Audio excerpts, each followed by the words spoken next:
제26회 원소는 패해서 장수를 잃고 관운장은 인을 걸고 금을 봉하다.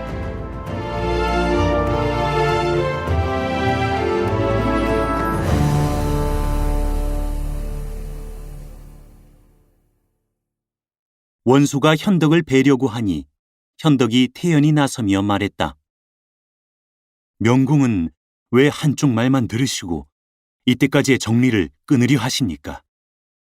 저는 서주에서 갈라진 이후로 큰아우 운장의 생사를 아직 모릅니다. 천하에는 용모가 같은 사람이 적지 않은 터에 얼굴이 붉고 수염이 긴 사람이라 해서 꼭 관모라고 할 수 없지 않습니까? 명공은 깊이 살피십시오. 원소는 주견이 없는 사람이라 현덕의 이 말을 듣자 대바람에 저수를 꾸짖어 내 말을 듣다가 하마터면 애매한 사람을 죽일 뻔했다 하고 현덕을 다시 장상으로 청에 올려앉히고 안량의 원수 갚을 일을 의논했다.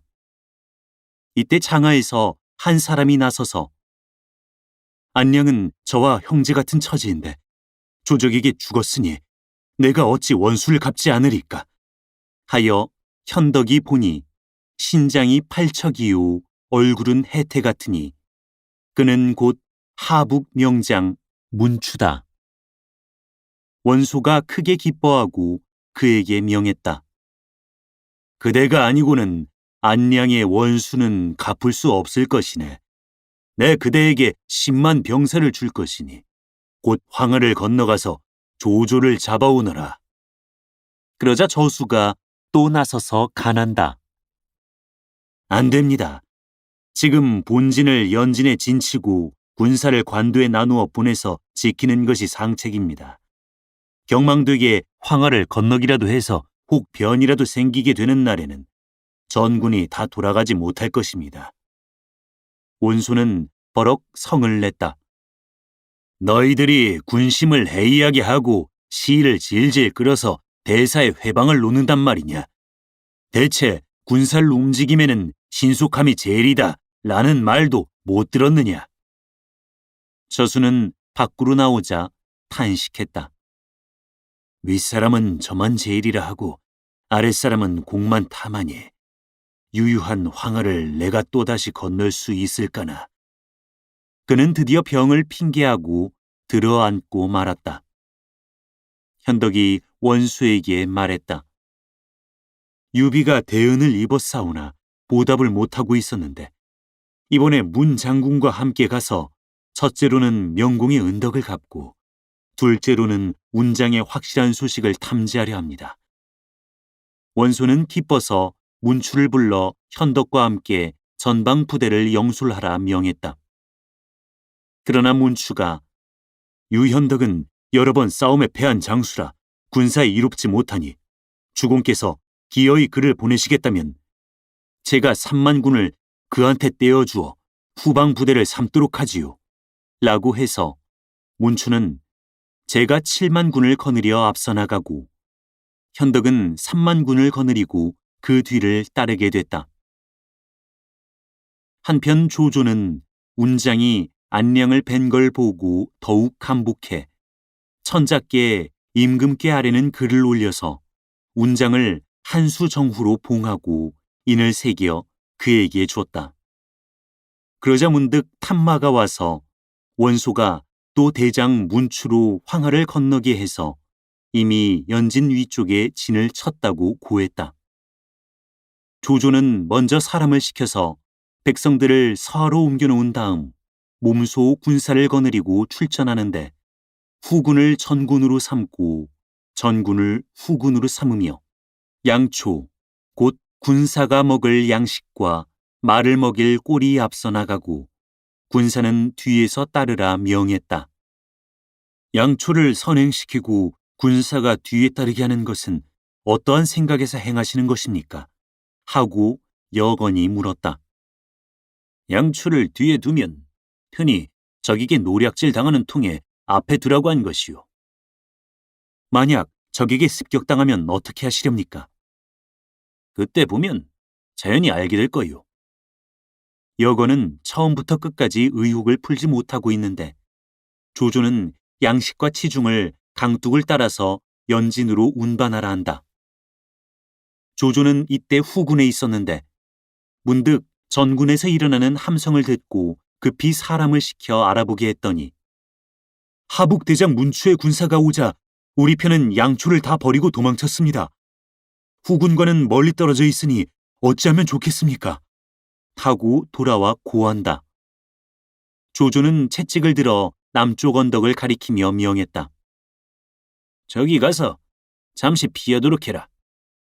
군사들이 언덕 위로 달려 올라가자 조조는 군사들에게 모두 갑옷을 벗고 쉬며 말들을 다 풀어놓으라 했다. 좀이 쓰려니까 문추의 군사가 쓸어왔다. 적병이 쳐들어옵니다.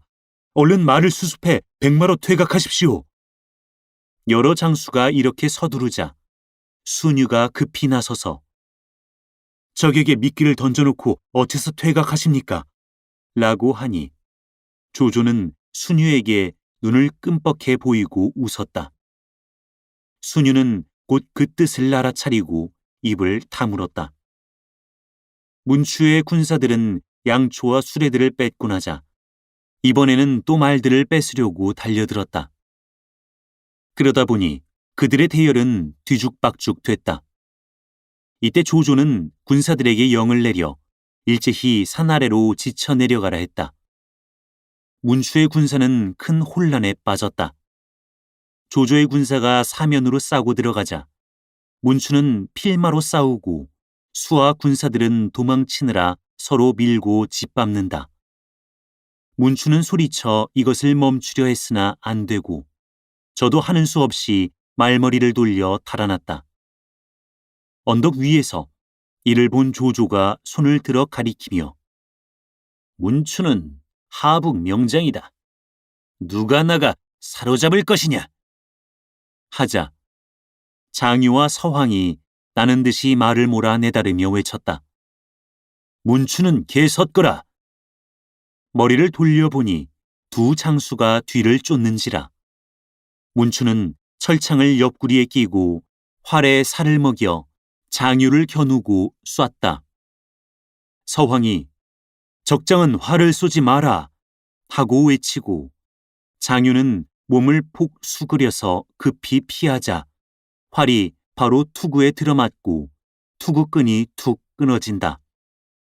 장유는 분기에 다시 쫓는데 또 문추가 쏜 화살에 뺨을 맞고 말이 또한 앞굽을 꿇는 바람에 거꾸로 떨어졌다. 이를 보고 문추가 말머리를 돌려 달려오는 것을 서황이 급히 큰 토끼를 휘두르며 가로막아 싸운다.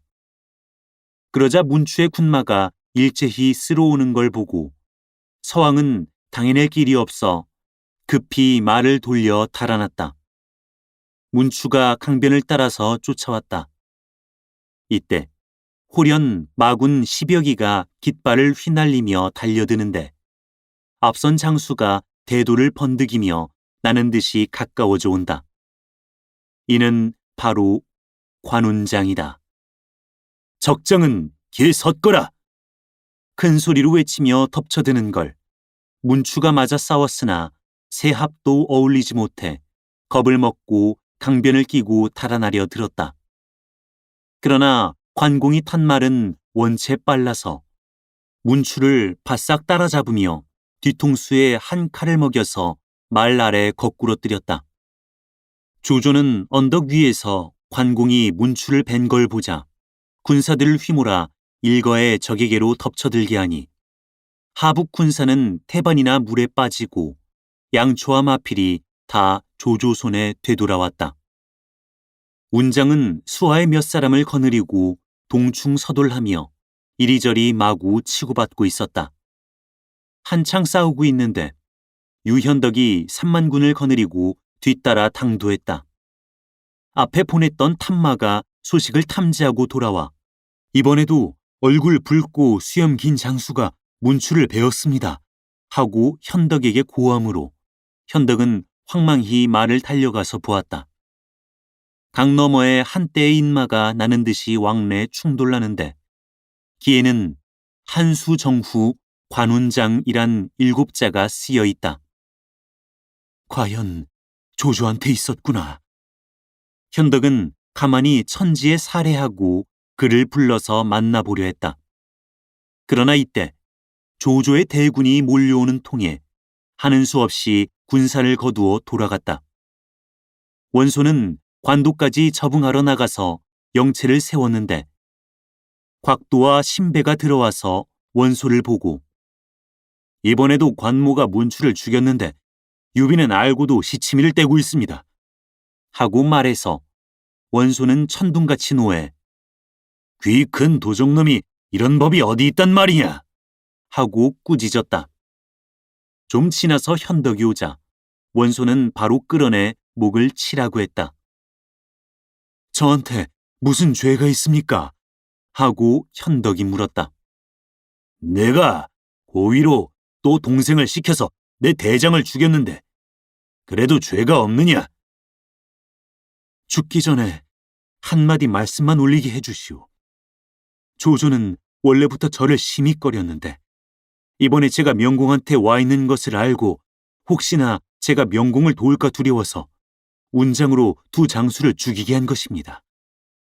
명공이 아시고 보면 필연 노하실 것이나 이는 바로 공의 손을 빌려 저를 죽이자는 계책이니 명공은 잘 생각해 보십시오. 현덕의 말씀이 과연 옳소.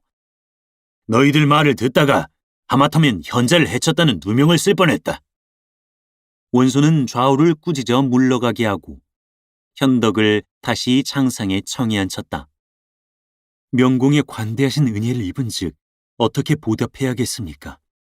제가 신복을 시켜 밀설 운장한테 보내 소식을 전하면 운장이 필시 밤도와 이리로 올 것입니다. 그러면 명공을 보좌해 함께 조조를 치고 안량과 문추의 원수를 갚을 수 있겠는데 명공의 생각은 어떠하십니까? 현덕이 살해하고 말하니 원소는 크게 기뻐했다. 내가 운장만 얻고 보면 안량과 문추 10명을 얻은 것보다 나을까 보오. 현덕은 곧 편지를 썼으나 보낼 만한 사람이 없어 그냥 두었다. 원소는 군사를 무양까지 물리고 수십 리의 영체를 늘어놓고는 군사를 통하지 않았다.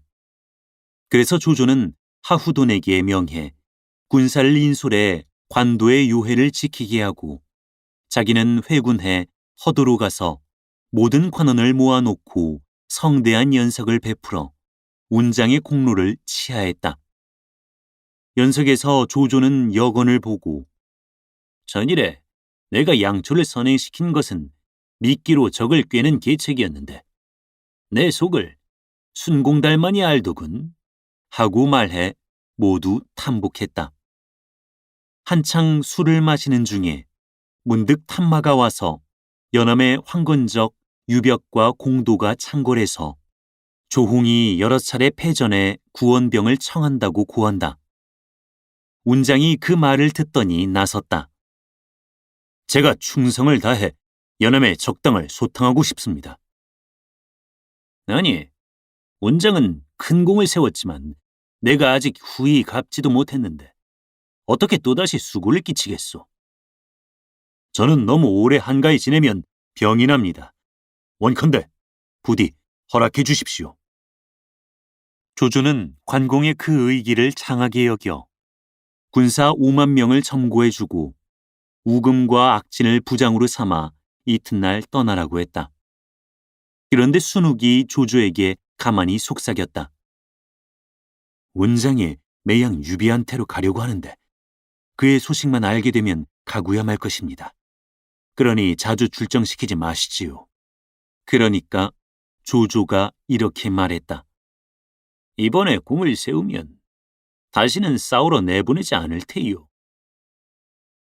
운장은 군사를 거느리고 연암 근처에 가서 영체를 세웠다. 이날 밤에 영체 밖에서 군사가 적의 세작 둘을 잡았다. 운장이 보니 그 가운데 한 사람이 바로 손건이다. 관공은 좌우를 물리치고 나서 물었다. 우리가 패전에 산산이 헤어진 후 공의 종적을 알지 못했는데 어찌하여 여기는 와 계시오? 나는 그때 도망쳐 나온 후로 연암 땅을 이리저리 헤매다가 다행히 유벽이 거두어줘서 지금 그한테 머물고 있습니다. 그런데 지금 장군께서는 어찌하여 조조한테 가 계시며 감과 미 두 부인께서는 별거 없으십니까? 관공은 그간 지내온 자초지종을 자세히 이야기했다. 손건이 듣고 나서 말했다. 근자에 들으니 현덕공께서 원수한테 계신답니다. 찾아가고 싶은 마음이 간절해도 여태까지 못 갔습니다. 유벽과 공도 두 사람은 요즘 원수한테 귀순하고 함께 조조를 치려하고 있습니다. 다행히 장군께서 이곳에 오신 까닭에 제가 세작의 소임을 맡아 나서서 군사에게 길을 인도하게 해 장군께 이 일을 알려드리려 온 것입니다. 내일 두 사람이 짐짓 패전할 테니 공은 두 부인을 모시고 원수한테 가셔서 현덕공을 만나 뵙도록 하시지요. 형님께서 원수한테 계신다고 하니 내 곧 가겠소.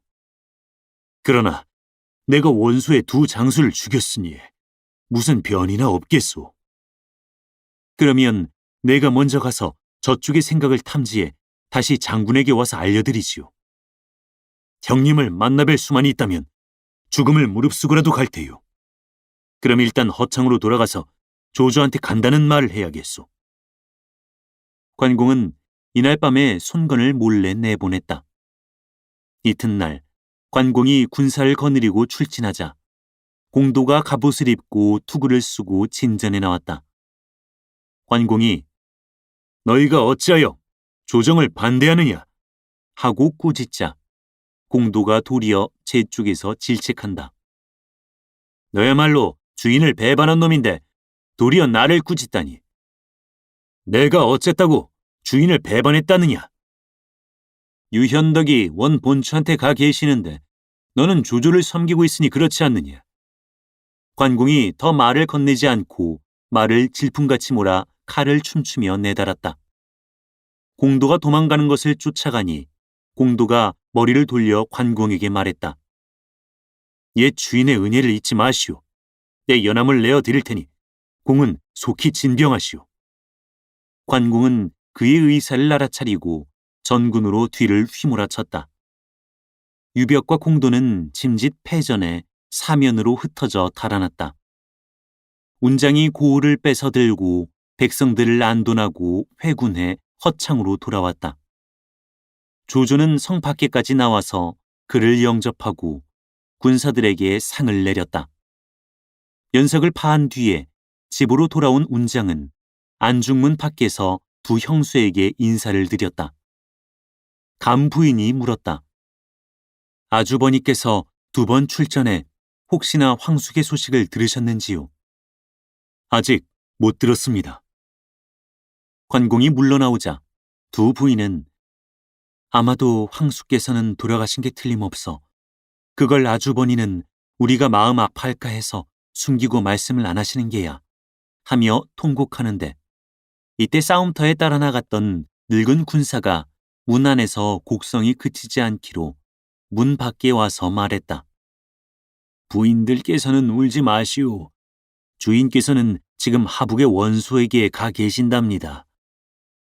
내가 그걸 어떻게 하느냐? 관 장군을 메시고 출정했다가 전쟁터에서 그렇게들 말하는 걸 들었습니다. 부인은 즉시 운장을 불러 황숙께서는 일찍이 그대를 저버리신 적이 없는데 그대가 지금 조조의 은혜를 입자 전일의 의리를 깡그리 잊었구려. 우리에게 바른 대로 말해주질 않으니 어인 까닭인가 하고 캐고 들었다. 운장은 머리를 조아리며 말했다. 형님께서 하북에 계신 것은 확실하오나 형수님께 말씀드리지 못한 것은 누설될까 두려웠기 때문입니다. 이 일은 너무 급히 서둘러서는 안 되며 천천히 생각해서 하셔야만 합니다. 아주버니, 부디 속히 힘써보세요. 관공의 말을 듣고 간부인이 당부하는 말이다. 관공은 물러나와 떠날 계책을 이리저리 궁리해 보았으나 불안하기만 했다. 한편 이때 우금이 유비가 하북에 있는 것을 탐지해 조조에게 알려서 조조는 곧 장유를 불러 관공에게 가서 그의 의사를 알아보게 했다. 관공이 근심에 쌓여 앉아 있으려니까 장유가 들어와서 말을 건넸다. 형이 싸움터에서 현덕의 소식을 아셨다고 하기에 특히 경화의 말씀을 드리러 왔소. 옛 주인은 비록 살아계시나 아직 만나 뵙지를 못했으니 별로 기쁠 것이 없소. 형과 현덕 사이의 우정이 저와 형 사이와 비하면 어떠하오? 나와 형 사이로 말하면 친구의 우정이요. 하나 나와 현덕 사이로 말하면 친구면서도 형제요. 형제면서도 주종관계이니 어찌 동일하게 논할 수가 있겠소. 지금 현덕이 하북에 계시다니 형은 찾아가실 심산을 하는 것이 아니시오. 전일의 한 말을 어찌 거역할 수가 있겠소. 문호는 부디 날 생각해서 승상께 여쭈어 주오. 장유는 관공의 말을 그대로 조조에게 가서 말했다. 조조가 내게 저를 붙들어둘 계교가 있다 라고 한다. 한편 관공은 생각에 잠겨 있는데 문득 옛 친구가 찾아왔다고 하는 전갈에 급기야 청해 들여보니 도무지 모르는 사람이었다. 공은 누구시오? 저는 원소 수원에 있는 남양 사람 진진입니다. 관공이 크게 놀라 급히 좌우를 물리쳤다. 선생이 이렇게 오신 데에는 필시 무슨 곡절이 있겠지요. 진진이 편지 한 통을 꺼냈다. 관공이 받아서 보니 틀림없는 현덕의 필체인데 사연은 대략 이와 같았다. 비가 그대와 더불어 도원에서 결의를 맺고 한시에 죽기를 맹세했더니 어찌하여 중도에서 맹세를 쳐버리고 은의를 끊으려 하는가. 그대가 기필코 공명을 얻고 부귀를 도모하려 한다면 내 머리를 가져다 바쳐서 공을 이루도록 하라. 글로 말을 다하지 못하고 오직 죽음을 기다릴 뿐이노라. 관공은 편지를 다 읽고서 목 놓아 울었다. 내가 형님을 아주 잊고 찾지 않은 것이 아니라 계신 곳을 몰랐기 때문이오. 내 어찌 부귀를 도모해서 옛 맹세를 저버릴 수가 있겠는가. 진진이 말했다. 현덕께서 공이 오기를 고대하시는데 공이 옛 맹세를 저버리지 않으셨다면 곧 가서 만나도록 하시지요. 사람이 천지간에 나서 처음과 끝이 없다면 이는 군자가 아니오. 내가 여기로 올 때는 공명정대히 왔으니 갈 때도 그렇게 해야 하겠소. 내 이제 편지를 써줄 테니 수고스럽지만 형님께 가져다 주오. 나는 조조를 뵙고 간단히 인사말을 한 다음 두 형수를 모시고 가겠소. 만일 조조가 허락하지 않으면 어쩔 작정이십니까? 죽을지언정 여기 머물러 있지는 않겠소. 그러면 공은 속히 답서를 써주시오. 유 사군께서 짧은 시간도 3년같이 길게 느껴질 만큼 고대하십니다. 진진이 요구해서 관공은 곧 답서를 썼다. 그 사연은 이러하다. 듣자오니 의리는 마음을 저버리지 아니하고 충심은 죽음을 돌아보지 않는다 합니다. 관우가 어려서부터 글을 읽어 대강 예의를 아는 터여서 일찍이 양가계와 좌백도의 일을 보고는 3번 단식해 눈물 흘린 적이 있습니다. 앞서 합의를 지킬 때 아내는 양식이 떨어지고 밖으로 구원병이 없어서 자결하려고까지 마음먹었으나 두 분 형수님이 계신 걸 생각해 머리 끊고 몸을 버리지 못했습니다. 그래서 잠시 여기 와서 몸을 의탁하고 다시 대면할 기회를 기다렸습니다.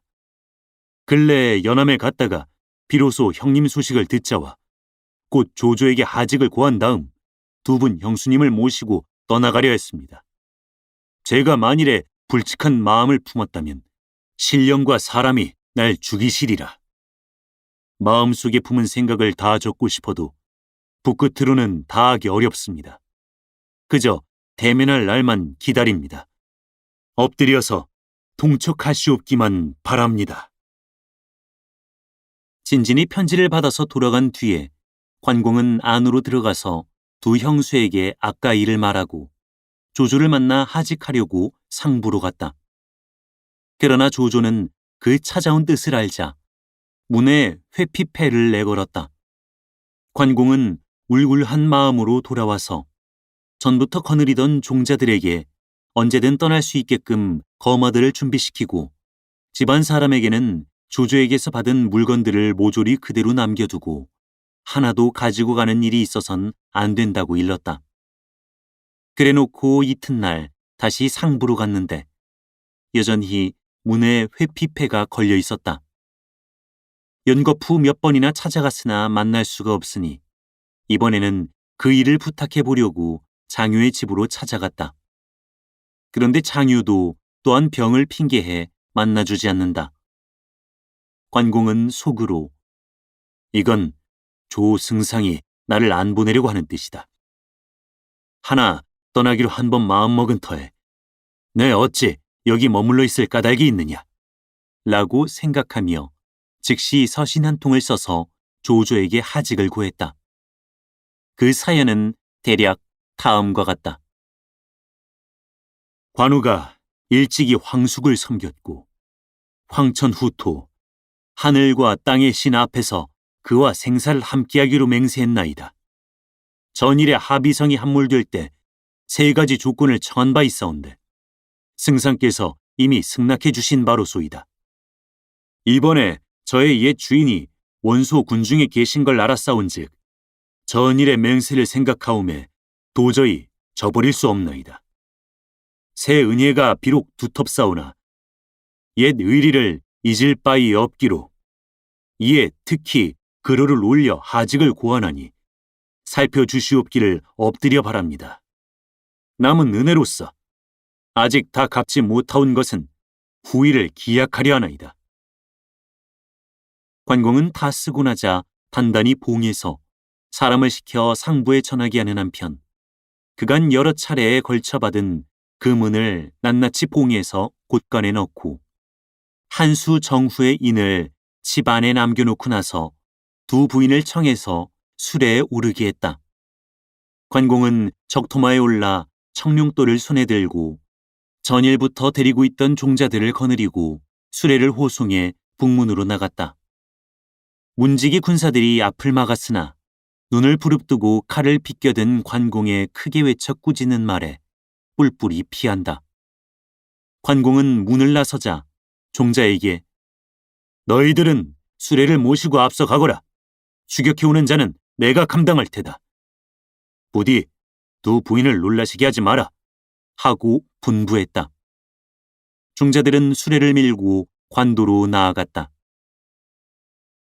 한편 조조는 한참 관공의 일로 의논했지만 아직 결정을 못하고 있었는데 문득 좌우가 관공이 글어를 올렸다고 고한다. 조조는 즉시 글어를 보더니 운장이 갓구려 하고 소스라치게 놀랐다.